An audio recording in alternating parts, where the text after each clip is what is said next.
I forgot my phone at home নাকি I left my phone at home কোনটি সঠিক? অনেকেই মনে করে I forgot my phone at home এটি ইনকারেক্ট সেন্টেন্স। ভিউয়ার্স, সেটা ঠিক নয়। I forgot my phone at home অথবা I left my phone at home দুটিই সঠিক বাক্য, অর্থ আলাদা।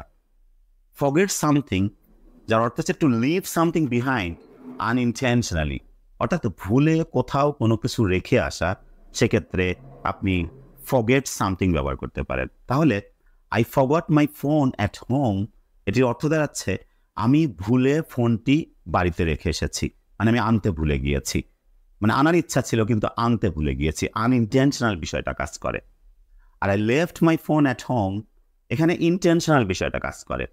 লিভ সামথিং মানে to leave something behind intentionally, সেক্ষেত্রে আপনি এই লিভ এই ভার্বটি ব্যবহার করতে পারেন। I left my phone at home যার অর্থ হচ্ছে যে আমি ফোনটি বাড়িতে রেখে এসেছিলাম, মানে বাড়িতে রেখে এসেছিলাম, তার মানে হচ্ছে যে আমি ইচ্ছাকৃতভাবে বাড়িতে রেখে এসেছিলাম, আমি গাড়িটি রাস্তার উপরে রেখে এসেছিলাম। তাহলে I left the car on the road মানে ইচ্ছাকৃত বিষয় কাজ করে।